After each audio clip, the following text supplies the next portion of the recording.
안녕하세요. 오늘 제가 발표드릴 내용은 Semi Supervised Learning with Autoencoder라고 해서 이제 저희가 아마 기존의 오토인코더 내용을 잘 알고 계실 텐데요.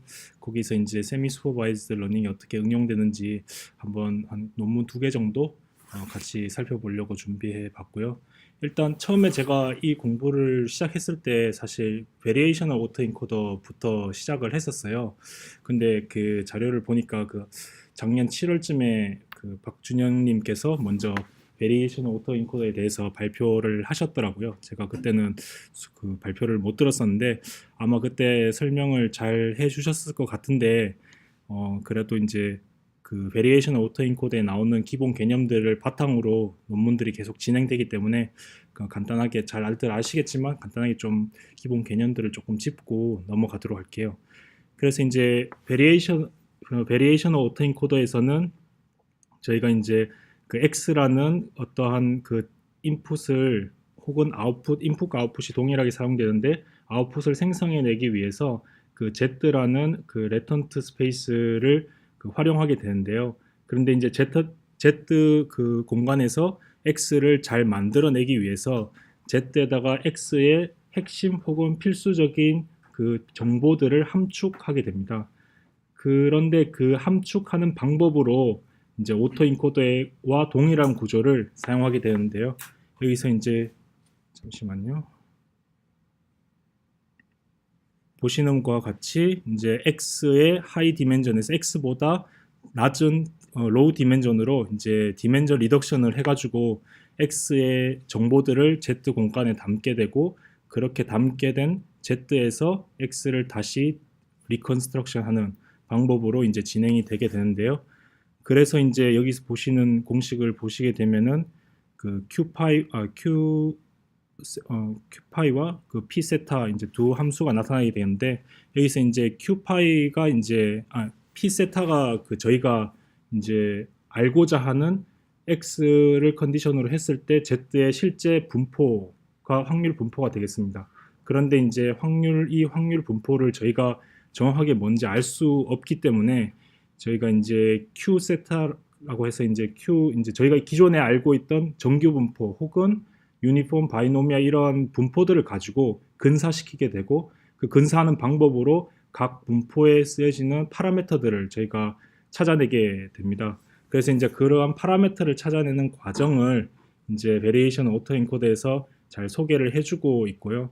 그 다음에 그 이 두 분포 간에 어떻게 이제 할 것인가 할 때 이제 그 방법으로 그 쿨백 라이블러 제가 그냥 KL 다이버전스라고 하겠습니다. KL 다이버전스라는 기법을 이용해서 이제 두 P와 Q의 분포를 근사시키게 됩니다.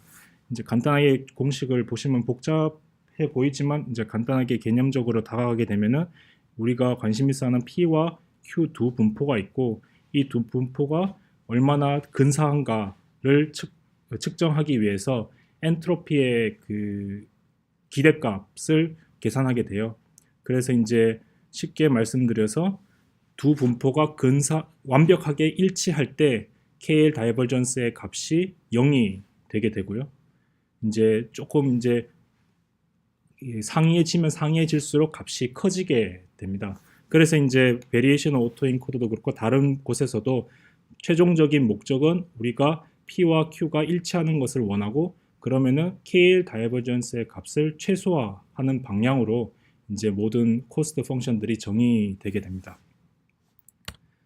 그래서 다음 슬라이드를 보시면은 실질적으로 베리에이션 오토 인코더에서 코스트 펑션이 어떻게 정의되어지는지를 이제 설명해 주고 있는데요. 그 박준현님께서 이제 보여주신 슬라이드에 의하면은 보시면 이제 우리가 관심 있는 것은 이제 결국 X 아웃풋의 확률 분포예요. 그런데 이제 확률 분포의 로그 라이클리후드 이제를 취해야 되는데 일단 로그 텀을 취하게 되고 그 취한 텀을 적분하게 되면 오른쪽과 같이 이렇게 식이 나오게 되는데 이게 사실은 그냥 트릭이에요. 우리가 이제 관심 있어 하는 거는 로그 p 세타 x거든요. 근데 요 로그 p 세타 x 여기 그대로 있고 그 다음에 q 분포가 들어와 가지고 이게 이제 q파이 분포가 사실은 확률 분포기 때문에 Z에 관해서 적분을 하게 되면 무조건 1이 나오게 되어 있습니다. 그래서 Q파이를 우리가 관심 있는 로그 텀에다 곱해주고 어쨌든 Z에 관해서 적분을 해주기 때문에 사실은 결과값은 그대로 나오게 되거든요. 그런데 이제 곱해줬던 Q파이 텀을 그 컨디셔널 그 개념으로 이제 풀어서 정리를 해보게 되면은 두 가지 텀으로 정리되어 나와요. 사실 요거는 아마 그 박준현님 발표 슬라이드에 자세하게 이제 증명 과정이 나와 있는데 혹시나 궁금하시면 제가 나중에 한번 그 발표 Q&A 시간에 혹시 궁금하시면 한번 도전은 해보겠습니다. 근데 이제 정리를 하면 이제 두 개의 텀이 나오는데 이제 하나의 텀은 Q파이 텀과 P세타 텀의 KL 다이버전스가 나오게 되고 그 다음에 나머지 하나의 텀으로 정리가 되게 되는데요. 이게 이제 KL 다이버전스 텀이 이제 저희가 이제 관심이 있는 거죠. 저희가 P 세타라는 분포가 필요하고 그 분포가 뭔지 모르니까 Q파이라는 그 어떠한 분포를 저희가 가정하게 되고 이 Q파이라는 분포가 P 세타에 가장 근접할 수 있도록 우리가 파이라는 파라미터들을 조정해 가지고 이제 근접시키게 되는데 그런데 이제 그래서 우리의 목표는 이 KL 다이버전스의 텀을 최소화하는 거예요. 그런데 이제 이게 뭔지 잘 모르니까 거꾸로 얘기하면은 이것을 최소화한다는 것은 요 옆에 있는 나머지 텀들을 최대화하는 거와 동일한 방법이거든요. 그래서 이제 요 나머지 텀들이 무엇인가라고 이제 했을 때 이 논문에서는 이제 요 나머지 텀들을 에비던스 로월 바운드라고 정의를 하고 있고요. 이제 줄여서 엘보라고 사람들이 부르는 것 같더라고요. 그래서 이제 이것을 이제 자세히 살펴보면은 이런 식으로 이제 텀들이 정리되게 돼요. 여기서도 이제 컨디셔널 그 확률 텀의 이제 정의들을 이용해서 이렇게 풀어서 정리를 이렇게 하게 되면은 이제 마지막에 이런 식으로 정리가 되게 되는데 여기서 이제 오늘 박준현님이 그 안 오신 것 같은데 그 이제 그 슬라이드에 아마 그때 설명을 잘 해주셨을 것 같은데 여기 이제 약간의 에러텀이 있어가지고 제가 조금 수정을 했고요. 그래서 이제 정리를 하게 되면은 이제 마지막에 보시면은 또 다른 모양의 KL 다이버전스 텀이 나오게 되고 그 다음에 이제 요 로그 텀의 expectation 텀이 또 나오게 됩니다. 그래서 이제 요거를 이제 수학적으로 이제 한번 해석을 해보자 하면은 요 KL 다이버전스 텀이 결국 우리가 그 관심 있어 하는 그 Z 공간에서 세타 텀에서 그 Z 공간을 X를 가정으로 해서 인코더를 가지고 Z를 만들어낸 것과 얼마나 유사하게 될 것이냐 라는 것으로 해석할 수 있을 것 같고 그리고 나머지 이 expectation 텀은 Z를 가지고 우리가 X를 다시 리컨스트럭션 했을 때 얼마나 그 아웃풋이 닮아 있느냐 라고 리컨스트럭션 텀으로 해석을 할 수 있어요. 그래서 이제 이 텀을 결국에는 우리가 이 엘보 텀을 최대화해야 되잖아요. 그래서 이제 실질적으로 코딩을 할 때는 여기에 마이너스를 붙여서 최소화하도록 이제 코스 텀을 정의하고 있습니다. 그래서 실질적으로 이제 전체적인 개요를 다시 한번 살펴보게 되면은 X가 이제 들어가게 되고 인코더를 통과하면서 이제 우리가 관심 있어 하는 그 분포를 정규 분포를 따른다고 가정을 했을 때 정규 분포의 큰 두 파라미터인 평균값과 분산값을 인코더를 통해서 이제 추정하게 됩니다. 그래서 이제 이 두 추정된 값을 가지고 먼저 이제 K의 다이버전스 텀으로 얼마나 확률 분포가 닮아 있는 것인가를 계산을 하게 되고요.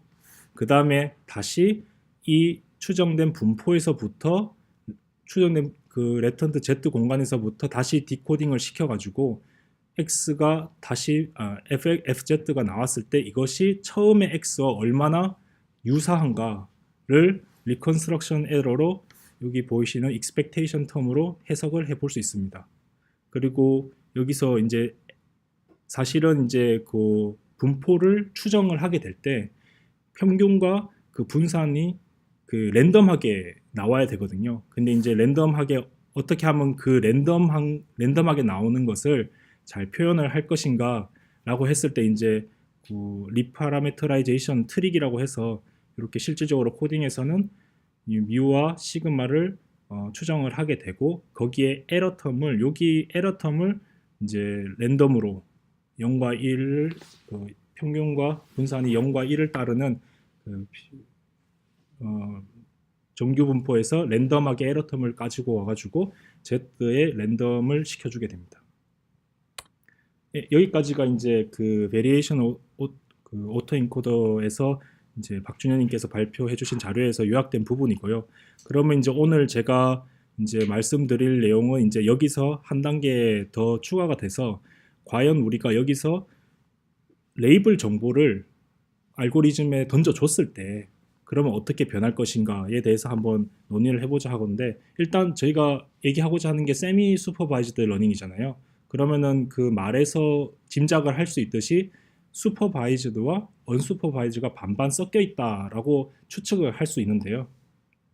그러면은 일단 슈퍼바이즈드와 언슈퍼바이즈드가 베리에이션 오토인코드에서 어떻게 적용될 수 있는지를 한번 살펴보면은, 일단 먼저 슈퍼바이즈드를 보게 되면은 X가 똑같이 인코드를 통과할 때 이때 Y 레이블의 정보를 주게 됩니다.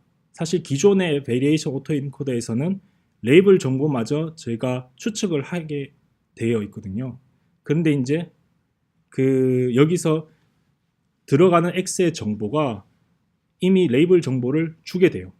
그러면은 이 X와 Y가 합쳐진 정보가 인코더를 통과해서 이 Z 공간에서 정보가 함축될 때, 사실 전에 베리에이션 오토인코더에서는 그 함축된 필수적인 정보에서 레이블 정보를 추측하게 되어 있거든요. 그런데 레이블 정보는 이미 주어졌기 때문에 레이블 정보를 뺀 다른 핵심 정보들이 이 안에 함축되게 됩니다. 그리고 통과해서 다시 리컨스트럭션을 시킬 때에도 레이블 정보가 주어지기 때문에 레이블 정보를 뺀 다른 핵심 정보들이 함축되어서 알고리즘에서 돌아가게 됩니다. 그 다음에 언슈퍼바이즈드 형식으로 이제 다가가게 되면은 내용은 똑같습니다. 그런데 이제 이 레이블, 들어가는 레이블이 앞서 슈퍼바이즈드에서는 정답이 주어졌다라고 한다면은 언슈퍼바이즈드에서는 이 주어지는 레이블이 주어지는 게 아니라 X를 토대로 임의로 만들어내게 됩니다. 무슨 말이냐면 아마 여기 계신 분들 겐을 잘 아실 것 같은데, 겐이랑 똑같이 작용한다고 생각하시면 될 것 같습니다. 그냥 주어진 X에서 Y의 정보를 같이 생성을 하게 되고, 임의로 생성을 하게 되고, 이 생성된 Y와 X를 바탕으로 인코딩과 디코딩을 해서 X를 만들어내게 됩니다. 그러면은 마찬가지로 Z라는 공간에는 Y의 정보는 빠지게 되는 것이죠. 그래서 이제 세미 슈퍼바이즈드는 이 두 가지를 합쳐서 실제 Y가 주어진 정보도 있고 실제 Y가 없는 정보도 있고, 하지만 없는 정보 같은 경우에는 X를 토대로 임의로 우리가 만들어내게 되고, 그렇게 만들어진 것과 주어진 것과 합쳐서 인코더와 디코더를 통과해서 Y라는 정보를 뺀 필수적인 정보들이 Z 공간에 함축되게 되고, 그와 더불어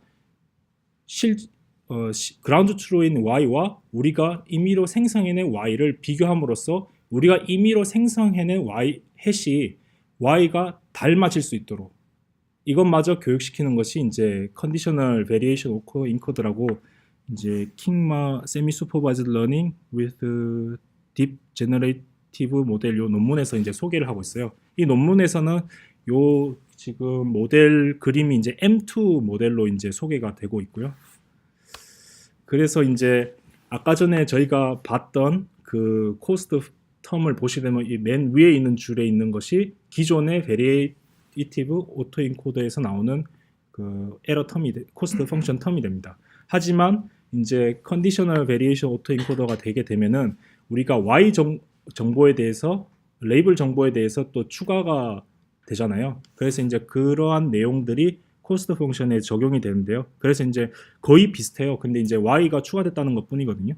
그래서 이제 첫 번째로 만약에 진짜 Y가 주어졌을 때를 보시게 되면은 그 Y가 여기에 이제 추가가 됐죠. 우리가 그 y와 x를 그 y라는 정보를 가지고 x를 만들어내게 되고, 그 다음에 이제 요 텀을 보시게 되면은 z에서 x를 만들어낼 때 여기 우리가 y가 추가됐죠. 우리가 y라는 정보를 z와 y라는 것을 가지고 같이 x를 만들어내기 때문에 추가가 됐고, 그래서 이제 y에 대한 사전 분포가 또 존재하게 되고, 그 다음에 이제 요 뒤에 두 텀도 사실은 이제 보면은 요 뒤에 KL 다이버전스 텀이랑 거의 유사해요. 다만 이제 요 컨디션 분포에서 컨디션 가정에서 이제 y 텀이 추가됐다는 것이죠. 우리가 x만 아는 것뿐만 아니라 y도 알고 있기 때문에 x와 y라는 정보를 둘 다 기반으로 해서 z를 만들어내고 또 다시 그 인풋을 다시 아웃풋으로 컨스트럭션 하게 됩니다. 그 다음에 이제 두 번째로 실제 레이블이 여기 오타네요. 실제 레이블이 이제 그 주어지지 않았을 때 이제는 어떻게 될 것이냐. 그런데 y 레이블의 공간은 같이 레이블이 주어지나 안 주어지나 그 공간은 같이 존재하게 되잖아요. 그래서 이제 안 주어졌을 때는 똑같이 주어진 것처럼 만들어내지만, 그런데 그 경우의 수를 모두 고려해 주게 됩니다. 그게 무슨 말이냐면은 이제 거의 식이 거의 똑같은데 요 위의 식을 보면은 위에랑 밑에랑 거의 차이점이 없는데, 차이점이라고 한다면 요 밑에 expectation에 요 텀이 바뀌어요. 요 밑에 이제 위에는 x와 y 두 개를 가지고 z를 만들어냈다라면은 여기서는 x만을 가지고 y와 z를 만들어내게 됩니다. 마찬가지로 여기서도 x만을 가지고 y와 z를 만들어내게 되고요. 그래서 이제 우리가 y에 대해서 또 확신을 할 수 없잖아요. 이거 y에 대해서도 저희가 뭔가 조치를 취해줘야 되잖아요. 그래서 시그마를 도입해가지고 전체 y의 전체 경우의 수에 대해서 모든 확률을 구하게 됩니다. 즉 이게 무슨 말이냐면은 y에 대해서 이제 예를 들어서 우리가 m리스트를 생각해 보게 되면은 클래스의 경우가 10가지가 있잖아요. 0부터 9까지 10가지가 있는데 y가 정확하게 뭔지 모르니 우리가 임의로 어떠한 y를 생성해냈는데 그 y의 총 경우의 수가 10가지가 있을 수 있으니 그 모든 10가지에 대해서 경우의 수를 다 구해놓고 거기에 대해서 expectation을 해가지고 그 10가지의 확률, 10가지의 경우에서 최적의 경우를 찾아내게 되는 겁니다. 그래서 이제 여기에 y 텀이 들어가게 되고요. 그리고 한 가지 이제 또 추가가 되는 게 이제 x바 y의 이제 엔트로피가 또 추가되게 됩니다. 그 다음에 이제 요 위에 레이블이 주어진 것과 주어지지 않은 것을 합쳐서 이제 총 베리에이셔널 바운드가 형성되게 되고요. 여기서 이제 추가로 하나의 텀이 더 추가되게 되는데 이게 이제 뭐냐면은 실질적으로 우리가 y를 얼마나 잘 맞췄느냐에 대해서 이제 그러니까 y 레이블이 주어진 거에 대해서는 저희가 이게 맞았는지 틀렸는지 알 수가 있잖아요. 왜냐하면은 우리가 y를 생성하는 것을 앞에 모델에서 이제 구축을 시켜놨는데 이것을 통과했을 때 y가 모르는 것에 대해서는 얘가 잘 맞췄는지 못 맞췄는지 잘 알 수가 없지만 y를 알고 있는 경우에는 얘를 통과했을 때 나온 아웃풋이 실제 y와 얼마나 일치하는가를 저희가 알 수 있기 때문에 요 레이블이 있는 경우에 대해서는 우리가 또 코스트 펑션을 정해주게 됩니다. 그렇게 해서 이제 세 가지 텀이 이제 코스트 펑션에 추가 형성을 하고 있고요. 그래서 실질적으로 이제 그 결과를 보게 되면은 우리가 아까 전에 봤던 요 M2 모델이 그 앞서 슬라이드에서 봤던 그 모델이거든요. 그래서 이게 뭐냐면은 요 옆에 있는 n이 그 레이블이 얼마나 레이블을 알고 있는 데이터의 개수예요. 즉 그 우리 엠리스에서 약 6만 개 정확하게 제가 기억이 안 나는데 6만 개 정도의 이제 데이터 셋이 있잖아요. 그 중에서 딱 100개 혹은 3,000개만 y의 정보를 줘요. 그리고 나머지는 y의 정보를 주지 않습니다. 그리고 이 베리에이셔널 컨디셔널 베리에이션 오토 인코드를 돌려가지고 그 나머지 y를 주지 않은 놈들에 대해서 y를 추정하게 되고 이 추정한 y들이 얼마나 정확한가를 보여주는 표라고 생각하실 수 있겠습니다. 그래서 약 3,000개만 주어졌어요. 6만 개 중에서 3,000개만 주어졌을 때 그 추정된 y의 오차값이 거의 뭐 96%에 육박하고 이제 100개만 6만 개 중에 100개면 거의 1%도 안 되잖아요. 그것만 줬는데 나머지 추정한 값이 한 89%? 정도의 정확도를 보여주게 됩니다. 그 다음 이제 옆에 보이는 게 M1 플러스 M2 모델인데요. 이거는 이제 M1 모델이라는 것이 기존에 이제 봤던 그 오토인코더, 베리에이션 오토인코더의 똑같은 모형이에요. 그래서 기본적으로 베리에이션 오토인코더에서 저희가 그 먼저 이제 트레이닝을 하게 되면은 일단 Z에 대해서, Z 공간에 대해서 저희가 트레이닝을 할 수 있죠. 그 다음에 교육 트레이닝이 된 이 그 이니셜 값을 가지고 여기에 Z 공간에다가 이제 레이블을 고려하는 텀들을 추가해 가지고 저희가 이제 뭐 100개면 100개, 3000개면 3000개 레이블을 알고 있는 것과 모르는 것에 대해서는 레이블을 생성하는 텀을 여기에 이제 추가로 고려해 주게 됩니다. 그래서 이제 요 두 가지 모델을 합쳐서 이제 트레이닝을 하게 되면은 그 전에 봤던 M2 모델보다 훨씬 성능이 좋다라는 것을 이 논문에서 보여주고 있습니다. 그래서 이제 뭐 엠리스트 말고 다른 이제 자료들을 가지고 이제 결과를 보시게 되면은 이제 스트리트 뷰 넘버를 가지고 봐도 뭐 좀 엠리스트보다는 좀 복잡도가 있어서 그런지 이제 정확도는 좀 떨어지지만 그래도 뭐 70%, 70% 정도의 60몇 프로 정도의 이제 정확도, 그리고 다른 데이터 세트로도 어느 정도 다른 기존의 이제 알고리즘보다는 좀 더 나은 퍼포먼스를 보여준다는 것을 논문에서 보여주고 있고요. 그 다음에 실질적으로 이제 그 Z 공간이 어떠한 역할을 하는 것인가라는 것을 이제 이 논문에서 설명을 해주고 있는데요. 그 Z 공간을 이제 2D로 설정을 했을 때 실질적으로 이것을 비주얼라이제이션 할 수 있어요. 그러면은 앞선 그 모델에서 슬라이드에서 저희가 레이블 정보를 모델에다가 주기 때문에 그 Z라는 공간에는 레이블 정보가 아닌 인풋의 핵심 정보가 요약된다고 했잖아요. 그러면은 이제 이 그림을 보시면은 이 레턴트 스페이스 Z 공간에다가 레이블 정보를 우리가 임의로 2, 3, 4 이렇게 줬을 때 그러면은 Z 공간이 무엇을 얘기해주고 있느냐라고 봤을 때 이 여기서 잘 보이시는지 모르겠습니다만 이제 굵기 혹은 각도 이런 것들이 스타일들이 이렇게 좀 변하는 것을 볼 수 있습니다. 그런데 재밌는 것은 이 위치마다 이 스타일들이 동일해요. 요렇게 끝에와 끝에를 한번 확인해 보시면은 이 숫자는 다르지만 각각의 스타일들이 유사한 것을 볼 수 있죠. 기울어지다라든지 아니면은 이 굵기가 굵다, 얇다라든지. 즉 레턴트 공간에서는 클래스 정보가 담기는 것이 아니라 클래스 말고 뭐 굵기, 각도 이런 스타일의 정보가 담기는 것이죠. 그래서 어떠한 3이 들어오더라도 조금의 스타일이 달라도 이제 그것을 클래스를 그 인식의 구분해 낼 수 있는 그러한 이제 기능을 하게 되는 것입니다. 그래서 이제 실질적으로 여기 B 그래프를 보시게 되면은 왼쪽에 요 칼럼이 그 이제 저희가 주어주는 인풋 정보예요. 예를 들어서 4라는 거를 줬으면은 여기서 이제 클래스 정보를 빼고 이제 모델이 트레이닝을 받기 때문에 트레이닝을 하고 나서 요 인풋에 대해서 레이블은 0이야 라고 하면은 이 4와 비슷한 스타일의 0을 만들어내는 것이죠. 밑에도 9인데 인풋은 9인데 레이블을 0부터 9까지 이제 레이블 스페이스에 던져주게 되면은 이 인풋의 9에 비슷한 스타일의 0부터 9까지를 이렇게 만들어내게 됩니다. 마찬가지로 이제 오른쪽에 C 그래프를 보시게 되면은 요 지금 왼쪽에 있는 컬럼이 실제로 주어진 인풋이에요. 그리고 오른쪽에 있는 이 자료들은 모델이 직접 만들어낸 겁니다. 그래서 한 가지의 스타일을 던져주게 되면은 이 스타일에 대한 다른 숫자를 만들어봐 라고 했을 때 모델들이 이렇게 잘 만들어내고 있는 것을 확인해 볼 수 있습니다. 그 다음에 이제 다른 한 가지 논문을 또 얘기해 보고 싶은 것이 이제 더 나아가서 이제 어드버사리얼 오토인코더라고 해서 AAE를 이제 2016년에 이렇게 이제 논문이 나와 있는데요.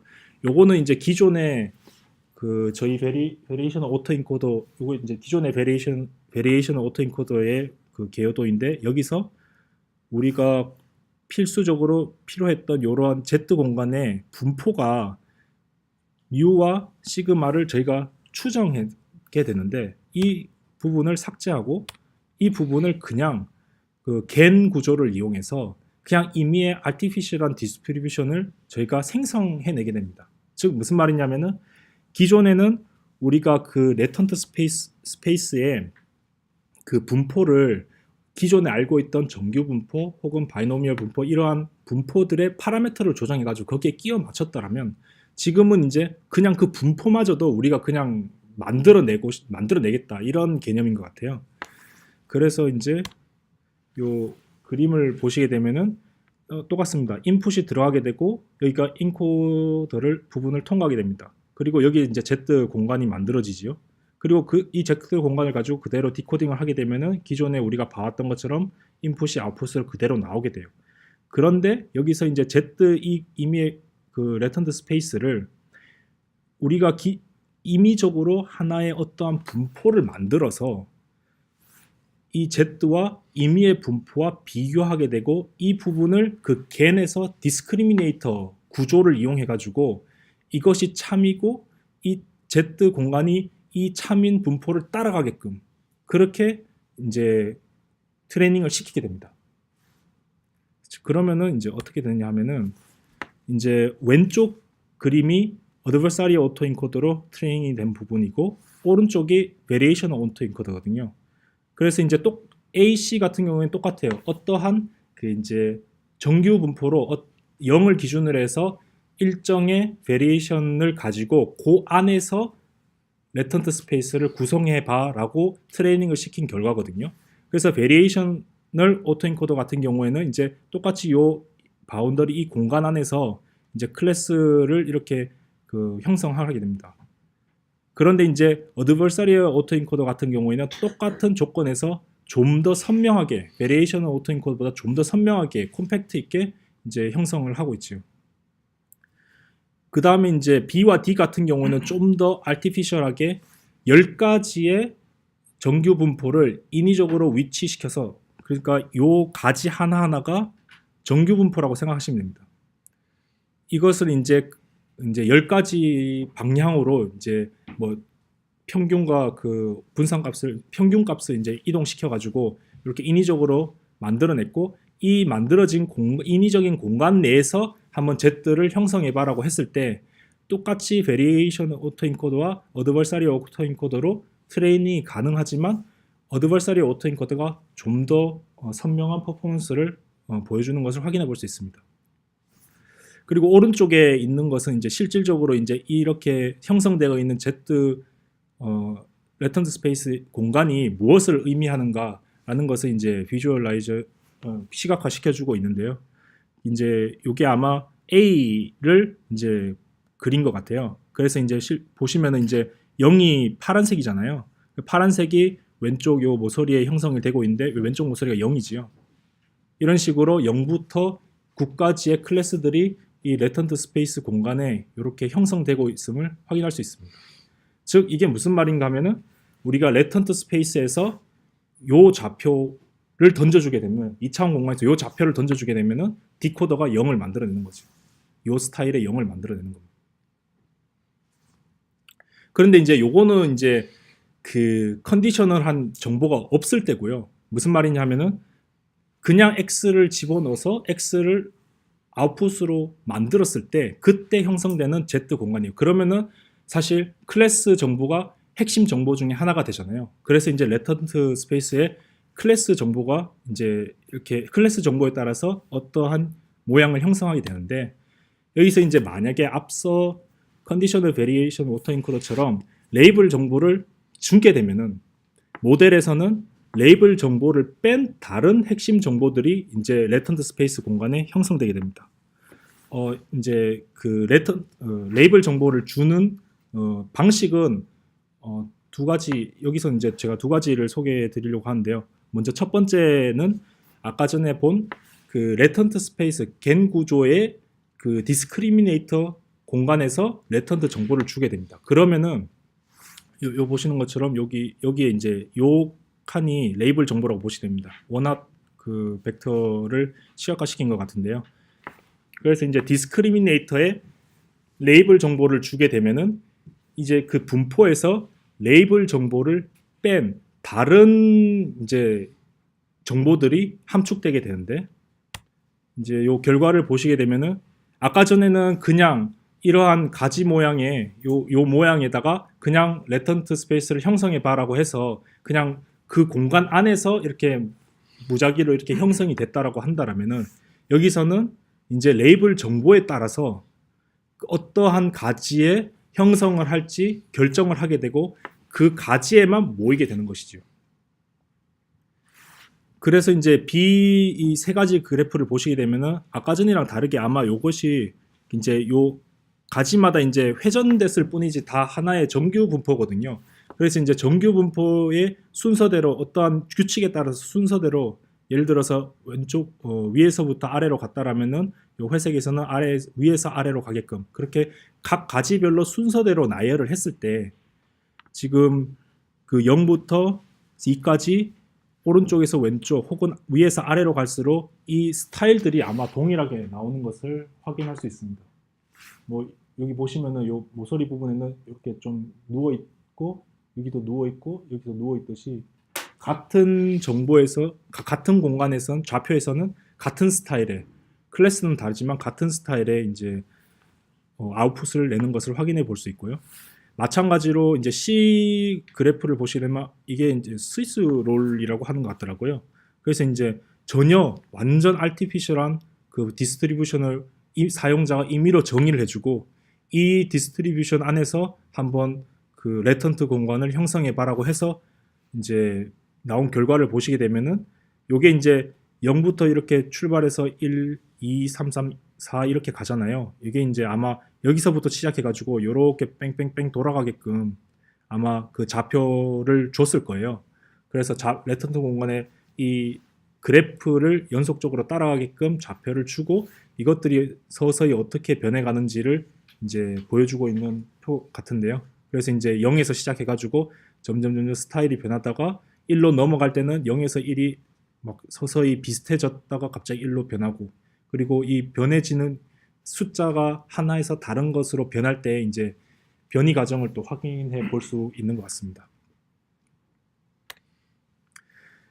그 다음에 이제 위에 앞선 경우 같은 경우에는 저희가 이제 레턴트 공간을 우리가 마음대로 조작하기 위해서 이제 레이블 정보를 활용했다라고 한다면은, 이번에는 레이블 정보를 그 레턴트 스페이스와 같은 위치에 주게 됨으로써 그 우리가 앞에서 했던 것처럼 레이블 정보가 있을 때와 없을 때 세미 슈퍼바이즈드로 한번 레턴트 정보가 없을 때 레이블 정보가 없을 때 레이블을 추측해서 얼마나 정확하게 만들어낼 것인가를 이제 어드버사리얼 오토 인코더로 한번 만들어 보는 건데요. 그래서 이제 요 워낙 베터 정보를 이 스타일에다가 이제 스타일 옆에다가 이제 이렇게 주게 됩니다. 그러면은 요 레턴트 공간은 이제 레이블 정보랑 상관없이 앞서 했던 것처럼 아마 그 주어진 공간에서 아마 랜덤하게 형성을 할 거예요. 하지만 여기서 이제 Y에 대한 레이블 정보를 같이 만들어내서 통과하게 됨으로써 스타일이라는 공간을 따로 형성하게 되고, 이 Y라는 공간에서 이제 Y가 있는 것과 없는 것을 추측해야 되는데, 세미 슈퍼바이즈드니까 이제 앞서 봤던 것처럼 이제 슈퍼바이즈드일 때 이제 이렇게 Y의 공간이 이렇게 형성된다는 것을 이제 그림에서 보여주고 있고요. 그래서 이제 슈퍼바이즈드로, 그러니까 처음에 이제 레이블 정보가 다 주어졌을 때 이제 어떤 모델이 어떻게 퍼포먼스를 보이냐를 이제 한번 테스트 해본 것 같은데요. 이제 사실은 제가 이 그림 같은 경우에는 제가 정확하게 그 저자가 뭘 얘기하고 싶어 하는지 정확하게 이해는 잘 못했어요. 근데 이제 제가 이해한 만큼 제가 설명을 드린다면은 요 이제 요 왼쪽 그 노란색 칼럼 옆에 있는 이 부분들이 모델이 그냥 제너레이션 했는 그 아웃풋들이에요. 그리고 그 오른쪽에 있는 노란색 공간이 이제 주어진 인풋 레이블 정보고요.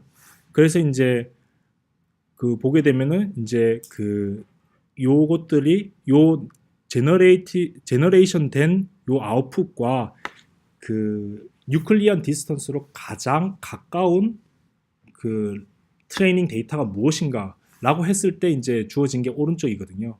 그래서 이제 제 생각에는 이게 이제 일단은 제너레이션이 잘 된다라는 것을 보여주고 있는 것 같고, 또 그 정확하게 무슨 의미인지는 모르겠지만 제 추측으로는 아마 이 것들이 사실은 유클리안 디스턴스가 가장 가까운 것이 이제 선형적인 접근에서의 그 군집화가 된다는 것으로 이해를 한다라고 한다라면은, 사실은 이제 9부터 3까지 이러한 랜덤적인 숫자에서 3이라는 숫자가 이제 나왔다는 것은 이 그 군집된 그 레턴트 스페이스가 아마 비선형 관계를 가지고 있지 않느냐라는 것을 보여주는 것 같아요. 제가 이 부분은 제가 정확하게 이제 잘 이해를 못 해가지고 그냥 이제 넘어가도록 하겠습니다. 그래서 이제 여기서 이제 세미 슈퍼바이즈드가 이제 최종적으로 나오게 되는데요. 아까 전에 이제 슈퍼바이즈드에서 이제 나왔던 공간들이 여기 Y에 있게 됐고요.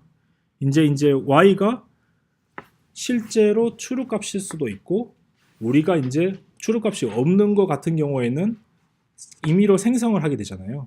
그래서 이제 임의로 생성한 부분에 대해서는 또 다른 하나의 겐 디스크리미네이터를 구축하게 됩니다. 그래서 이제 레이블 클래스에 대해서 카테고리컬 디스크리미네이터라고 아마 그 논문에서 소개하고 있는 것 같거든요. 그래서 이제 이 레이블 정보가 이제 또 다른 디스크리미네이터 구조로 넘어가게 되고, 여기서 이제 이 원합 벡터에 대해서 우리가 임의의 분포를 만들어서 이것과 우리가 이 오토인코더에서 생성한 레이블 정보와 디스크리미네이터를 통과하면서 좀 더 그 분포를 닮아가게끔, 그렇게 이제 또 하나의 디스크리미네이터를 형성하게 되고, 이것을 이제 바탕으로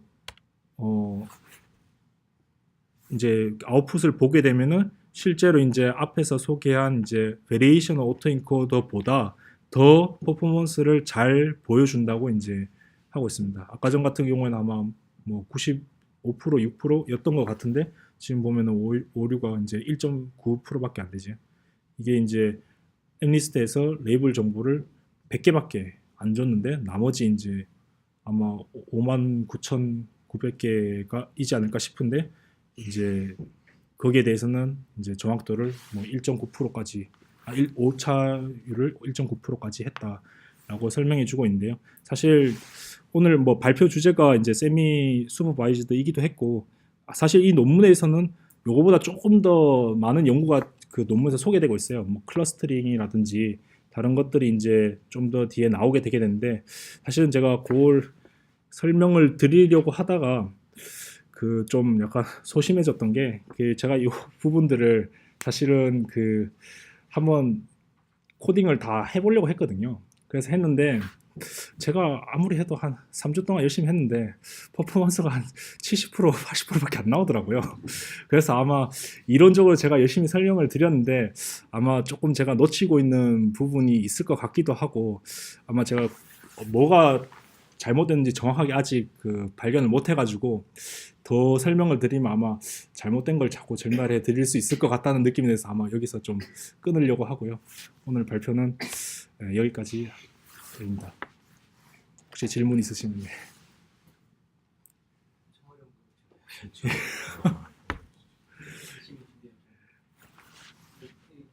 전체적으로 오토인코더에 기반한 네트워크들에서 여러 가지 베리에이션을 설명해 주는 거, VA 또 처음에 설명해 주셨고, 컨디셔널 VA랑 어드베서리 오토인코더 예, 이런 류를 설명해 주셨죠. 예, 중에 질문이 주신 14페이지에 어드베서리 오토인코더 밑에 이렇게 설명해 주셨던 게 예, VA보다 그 선명한 정도가 더 강해졌다 예, 설명해 주셨는데, 만든 것 같으면서도 한편으로는 조금 클러스터링이 잘 안 되고 있는 것처럼 보이기도 하는 것 같아요. 예를 들어서 B랑 D인 경우에 숫자 0이 파란색인데 D에는 숫자 0이 한쪽에 잘 몰려있는 반면에 B에서는 두 짝으로 나눠져 있거나 이런 식으로 예, 되어 있는 문제, 이게 문제가 문제라고 봐야 되나요? 아니면 그냥 특성이라고 봐야 되는지 모르겠는데 이거를 밑에 설명해 주신 데서 해결했다는 의미가 그 16페이지. 예, 그게 이제 제가 아마 설명을 좀 그 클리어하게 못한 것 같은데요. 그 이제 일단은 여기서 말하고자 하는 거는 그 클러스터링을 잘했다는 것이 아니라 이제 그 레턴트 스페이스를 얼마나